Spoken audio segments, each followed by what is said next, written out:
Bismillahirrahmanirrahim. Assalamualaikum warahmatullahi wabarakatuh. Perkenalkan, nama saya Safiran Nur Aziza, saya dari kelas PAI 4E. Tujuan saya membuat video ini yaitu untuk menjawab pertanyaan daripada soal ujian akhir semester mata kuliah Filsafat Pendidikan Islam yang diampu oleh Bapak Iqbal Amar Muzaki, SPD MPD. Baik, soalan pertama itu, demokratisasi pendidikan kerap dianggap sebagai jalan menuju keadilan dan kesetaraan belajar. Analisislah bagaimana prinsip-prinsip demokratisasi pendidikan dapat diterapkan dalam konteks pembelajaran pendidikan agama Islam di sekolah umum. Lalu, evaluasilah tantangan utama dalam penerapannya di era digital saat ini. Nah, jawabannya itu, penerapan prinsip demokratisasi pendidikan dalam pendidikan agama Islam. Itu inklusi dan kesetaraan akses. Pendidikan agama Islam memberikan akses yang sama kepada seluruh siswa tanpa diskriminasi berdasarkan latar belakang sosial, ekonomi, atau gender. Semua peserta didik, termasuk yang memiliki kebutuhan khusus, harus mendapatkan kesempatan belajar agama secara setara. Nah, tantangan utamanya itu salah satunya ketidaksetaraan akses teknologi. Tidak semua siswa itu memiliki akses yang sama terhadap perangkat dan jaringan internet, sehingga menimbulkan kesenjangan dalam pembelajaran PAI berbasis digital. Nah, strategi menghadapi tantangan itu memfasilitasi akses teknologi yang merata di sekolah secara umum. Nah, soal nomor 1 ini tuh referensinya dari Jurnal Demokrasi dalam Pendidikan Islam. Sumbernya itu Pustaka Volume 3 nomor 4 Oktober 2023. Baik, soal yang kedua itu ada Ibnu Khaldun memandang pendidikan sebagai proses bertahap yang memperhatikan aspek akal dan adab. Sintesiskan konsep pendidikan Ibnu Khaldun tersebut dengan model pembelajaran PAI berbasis kurikulum merdeka. Bagaimana Anda akan mengaplikasikan sintesis ini dalam rancangan pembelajaran PAI di kelas menengah pertama atau SMP? Nah, jawabannya itu konsep pendidikan Ibnu Khaldun. Nah, konsepnya itu pendidikan adalah proses bertahap yang mengembangkan akal dan adab melalui 3 tahap. Itu penyajian global atau sabil al-ijma, kedua pengembangan atau al-syarah wa al-bayan, dan ketiga penyimpulan tahalus. Nah, metode ini tuh pengajaran meliputi talqin. Talqinnya itu menghafal, muhakka itu peniruan, taribah yaitu percobaan, takror pengulangan, dan rihla yaitu belajar dari banyak guru. Nah, model pembelajaran PAI kurikulum merdeka itu menekankan pembelajaran yang fleksibel, mandiri, dan berbasis kompetensi dengan pendekatan tematik dan kontekstual. Sintesis dan aplikasinya itu, sini saya akan menerapkan pendekatan bertahap Ibnu Khaldun dalam merancang RPP PAI dengan tahapan dari pengenalan materi secara umum, pendalaman konsep, hingga refleksi dan aplikasi nilai-nilai agama. Nah, nomor 2 ini referensinya itu dari Jurnal Pendidikan Perspektif Ibnu Khaldun, sumbernya e-jurnal STI-TPN. Soal yang ketiga yaitu Kyai Haji Ahmad Dahlan menekankan pentingnya integrasi ilmu agama dan sains dalam pendidikan. Evaluasilah relevansi pandangan ini dalam menghadapi tantangan dekadensi moral di kalangan pelajar saat ini. Selanjutnya, jelaskan satu desain pembelajaran PAI yang mencerminkan semangat integratif tersebut. Jawabannya, relevansinya, Kyai Haji Ahmad Dahlan itu menekankan bahwa ilmu agama dan sains harus terintegrasi agar pendidikan tidak hanya mengajarkan ritual, tapi juga membentuk akhlak dan pemahaman rasional. Pendekatan ini tuh relevan untuk mengatasi dekadensi moral pelajaran karena menggabungkan nilai spiritual dan pemahaman ilmiah, sehingga siswa itu dapat memahami alasan di balik ajaran moral dan mengaplikasikannya dalam kehidupan modern.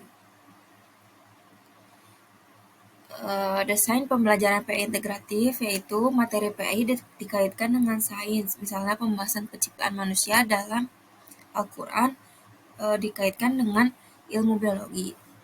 Nah, referensinya itu, referensi soal nomor 3 itu dari artikel terobosan Kyai Dahlan dalam integrasi ilmu agama dan ilmu sains.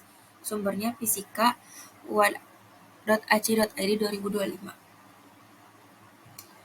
Nomor 4, Kiai Haji Hasyim Asy'ari menekankan pentingnya akhlak dalam pendidikan dan sikap tawadu terhadap guru. Analisislah pemikiran ini dalam konteks pengembangan karakter siswa dalam pembelajaran PAI. Bagaimana penerapan nilai-nilai ini dapat mengatasi krisis keteladanan guru di era modern? Jawabannya, analisis pemikiran. Kiai Haji Hasyim Asy'ari menekankan akhlak mulia dan sikap tawadu atau rendah hati terhadap guru sebagai fondasi pendidikan karakter. Yang kedua, sikap tawadu membantu siswa menghargai proses belajar dan guru sebagai teladan. Nah, yang penting dalam membentuk karakter itu berakhlak mulia. Penerapan nilai untuk mengatasi krisis keteladanan guru. Nah, guru harus menjadi teladan akhlak dan tawadu, menunjukkan sikap terbuka dan rendah hati dalam interaksi dengan siswa. Referensi dari buku Kiai Haji Hasyim Asy'ari dan Pendidikan Karakter. Nomor 5, Ahmad Hasan dan Persatuan Islam atau Persis menekankan pentingnya purifikasi ajaran Islam melalui pendidikan berbasis pada Al-Quran dan Hadis. Analisislah pemikiran ini dalam konteks kurikulum pendidikan agama Islam saat ini. Apakah pemikiran tersebut lebih mendukung konservatisme atau reformisme dalam pendidikan? Berikan argumentasi Anda. Nah, jawabannya itu yang dari analisisnya, Ahmad Hasan menekankan purifikasi ajaran Islam berdasarkan Al-Quran dan Hadis, yang cenderung menolak praktik-praktik yang dianggap menyimpang dari sumber asli. Nah, dalam konteks kurikulum PAI, pemikiran ini tuh lebih mendukung konservatisme karena fokus pada pemurnian ajaran dan penekanan pada teks sumber utama tanpa banyak modifikasi.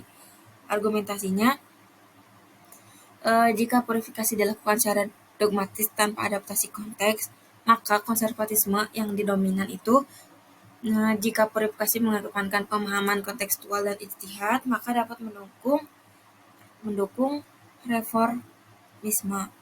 Nah, nomor 5 itu referensi dari Jurnal Persis dan Pendidikan Islam Konservatif dan Reformis. Nomor 6. Nomor 6 itu ontologi, epistemologi, dan aksiologi merupakan 3 pilar dalam filsafat pendidikan Islam. Buatlah sintesis hubungan antara ketiganya. Lalu analisislah bagaimana ketiganya dapat digunakan sebagai landasan dalam menyusun visi dan misi program studi pendidikan agama Islam. Jawabannya, sintesisnya itu ontologi, memahami hakikat manusia sebagai makhluk ciptaan Allah yang berpotensi untuk berilmu dan berakhlak. Terus, epistemologi, sumber ilmu adalah wahyu, Al-Quran dan Hadis, dan akal manusia yang digunakan secara harmonis. Nah, aksiologi itu nilai-nilai pendidikan Islam yang berorientasi pada pembentukan akhlak mulia dan pengabdian kepada Allah serta masyarakat. Analisis untuk visi misi prodi PAI, visi dan misi harus mencerminkan pemahaman holistik manusia, ontologi, metode pembelajaran yang mengintegrasikan wahyu dan rasio, epistemologi itu. Nah, serta tujuan pendidikan yang mengedepankan nilai moral dan etika itu termasuk dari aksiologi. Contoh visinya itu menghasilkan lulusan PAI yang berilmu, berakhlak mulia, dan mampu mengaplikasikan nilai Islam dalam kehidupan bermasyarakat. Referensinya itu dari Lutfiah dan Khair 2023, Ontologi, Epistemologi, dan Aksiologi Filsafat Pendidikan, Jurnal Basit Cedu, volume 7, nomor 5, 2023. Terus, nomor 7, itu soalnya pertanyaannya, Syed Nauqib Al-Attas memperkenalkan konsep takdib sebagai orientasi utama pendidikan Islam. Evaluasilah konsep ini dalam perbandingan dengan tujuan pendidikan nasional. Bagaimana konsep ini dapat diterapkan dalam penyusunan RPP pada mata pelajaran pendidikan agama Islam? Jawabannya, evaluasinya itu konsep takdib adalah pendidikan yang menekankan pembentukan akhlak dan budi pekerti sebagai orientasi utama, bukan sekedar transfer ilmu.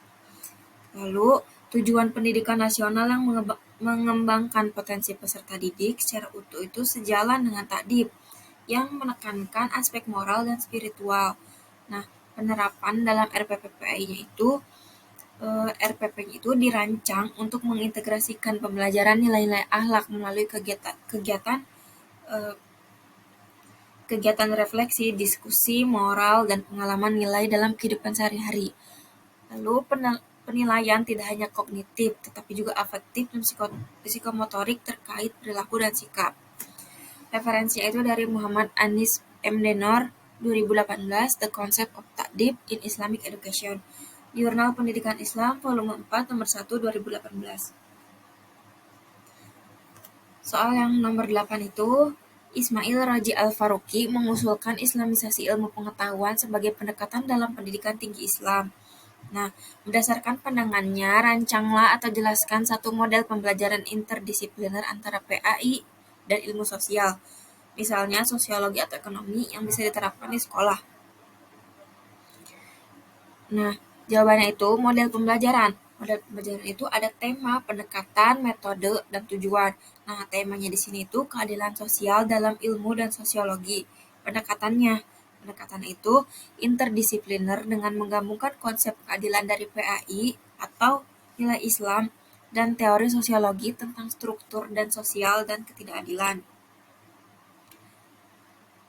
Yang ketiga itu ada metode, yaitu proyek kelompok yang menganalisis fenomena sosial di lingkungan sekitar dengan perspektif Islam dan sosiologi. Kemudian mempresentasikan solusi berdasarkan nilai PAI. Yang terakhir itu ada tujuan. Tujuannya itu membentuk pemahaman holistik siswa tentang masalah sosial dan solusi berdasarkan nilai Islam dan ilmu sosial. Referensinya itu dari Muhammad Sulaiman dan Ahmad A. 2020. Integrating Islamic Studies and Social Science, a Model for Interdisciplinary Learning, Jurnal Pendidikan Islam, volume 15, nomor 2, 2020. Mungkin cukup sekian dari saya, kurang lebihnya mohon maaf. Wassalamualaikum warahmatullahi wabarakatuh.